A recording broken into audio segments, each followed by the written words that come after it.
patay na sana siya agad! Yun. At ibigay sa iba.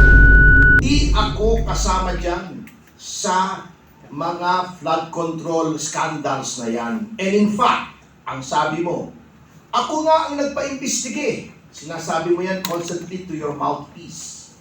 At sinabi mo pa nga, di ba, noong ikaw ay nag-speech nung SONA, mahiya naman kayo. Now I would like to respectfully ask the President, Sir, kung hindi ikaw ang mastermind, eh sino? Ba't hindi mo masabi? Hanggang ngayon, September pa yung ICI mo, hindi mo pa rin masabi. Di ba? Kung ikaw ang nagpa-imbestiga, ano nangyari sa investigasyon? Bakit hindi mo pa rin masabi hanggang ngayon kung sino ang mastermind? At sa nakikita mo na yung National Expenditure Program mo ay nilakihan na naman, just like before, nung sinabi mong mahiya naman kayo, bakit ayaw mong sabihin sa present na House, mahiya ulit kayo? I mean, what gives? Salita lang ba, Mr. President? Are you not going to tell the Filipino people kung sinong dapat mahiya? Sino man dapat mahiya talaga dito? Kung hindi kayo, sinong dapat mahiya? Yung pinsan mo ba? Yung anak mo ba? Sinong dapat mahiya, Mr. President? Why are you so silent? Bakit puro lip service? So that is my challenge. Ngayon, ito naman public knowledge naman, pero alam nyo, magugulat kayo. Because, alam nyo, yung sinasabi nga po sa Constitution, Rob, na the legislature is the guardian of the public purse. Alam nyo, dapat po ang ginagawa ng ating legislatura ay magtipid. Kung merong wish list ang presidente under the National Expenditure Program, siguro dagdagan mo ng konti, bawasan mo ng konti, but for you to double or treble yung hinihingi ng presidente, there's something wrong. Bakit sa halip na pangalagaan mo yung pondo, tipirin mo, nilalakihan mo pa? Walang iniwan niya sa anak mo eh. Humihingi ng allowance, Dad, may party ako sa Sabado, pahingi naman 1,000. Wag, 800 lang. Ito, baliktad eh. Paano matututo ng fiscal responsibility? Dad, pahingi ng 1,000, gawin natin 3,000. Saan mo ilalagay yung 2,000? Ha? Yun ang nagtataka ko. Ha? Kita nyo, ito ha. Ito na naman eh, walang pagbabago mga kasama. Tingnan ninyo ha. Kaya sinasabi ko yung speaker, same, different dog, same collar. Eto, umpisahan natin. Yung iba eh, halimbawa si Roman Antonio, ang insertion siya, hundreds of millions. Okay? Kunin na lang natin yung first 5 para hindi kayo maboard. Ang number 5, sa dami ng insertions, ay si Nabota City Lone District Representative Toby Tiangco.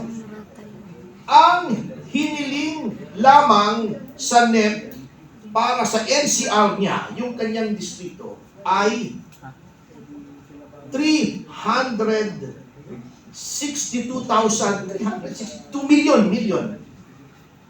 Ang in-insert niya ay 754,000. Doble. 754 million. Million, 754 million. For a total of 1.116 billion pesos. Mas malaki pa yung insertion kesa sa nakalagay sa NEP. Pagdating naman sa Eastern Samar, Christopher Gonzales, 2.7 ang million. 2.7 billion ang hiningi sa NEP. Nag-insert siya ng almost 900 million for a total of 3.6 billion. Eto na. Eto, the Swansing Sisters. Yung paborito, yung crush ni Congressman Jimmy Yung Paras. pinakamagandang congresswoman sa House. Hindi, magkapatid ito. Iba pa yung si Micaela. Yung Bella, medyo Yung Bella. medyo improved version. Ay, hindi ko kilala kasi. Oo. Hindi masyadong vampiric yung mukha. Kita nyo ha, 2.3 ang hiningi sa NEP, in-insert niya is 1.5 for a total of 3.8. Almost 3.9 kung rounded off. Yung kapatid niya na chairman ngayon, ano? Chairman Apro. Apro, yeah. Oo. 1.7 ang in-insert sa 1.6 for a total of 3.4 billion. Ano yung billion ng insertions? Yung magkapatid, ang total insertions ay 3.2 billion yung magkapatid. And yung ating speaker na akala natin mag-improve from Alam mo, matino. Mr. Romualdez ay ang hiningi lang sa DPWH na sa NEP ay 1.1 billion. Ang in-insert niya ay 2.6, halos triple.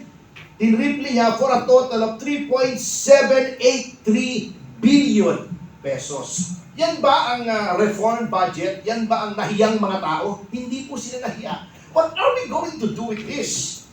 Bago si Vince Tison, sapagkat alam naman natin, alter ego siya ng presidente, kunyari pa, binawasan niya, bago nag-sorry, insufficient data daw, kinastify pa niya yung increase. Kaya daw ganyan lang maliit, kasi mali daw yung finid niya sa presidente, doon sa NEP. Can you imagine, for someone to admit that we should have been fired on the spot? Bakit mali yung binigay mo sa presidente? At na-mislead siya in formulating the NEP na kailangan pa dagdagan ng House.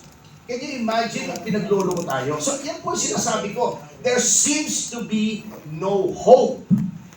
Hanggang matapos po ang termino nitong Pangulong ito, ganyan po ng ganyan. Dahil nga, hindi po sila pwede magtanggal ng insertions kasi ipanunuhol po nila yan. Pagdating ng February 26 ba? O 6. Yung February deadline. 26. 6. Oh, yung Pagdating ng February 26, deadline of the 1 year. kakailanganin nila yung perang yan. Sapagkat katulad nga na sinabi ni Chairman Cardema, depende ang budget mo doon sa agreement or disagreement mo doon sa pinagagawa nila sa'yo. Ayaw mo pumirma, wala kang budget, pipirma ka, sagana ka sa budget. So, yun po ang malaking problema kung bakit hindi, never, na mare-reform ang ating budget. Mamatay na sana siya agad! Yun. At ibigay sa iba ang kanyang katungkulan. Hindi po ako nagsasabi niyan, ha? Yan po ay mga salita ng Biblia. Tingnan niyo po, Salmo 109. Yan po ang ipanalangin natin. Hindi po masama yan. Sasabihin nila, ba't nanalangin kayo? Hindi po. This is an imprecatory prayer. Hindi po tayo ang nagsasabi niyan. We are asking the Lord, since according to Romans 12, vengeance is mine, sabi ng Panginoon. Siya ang ating hinihimok at nananalangin tayo sa Kanya na magbigay ng hustisya. Salamat po. Ayan, maraming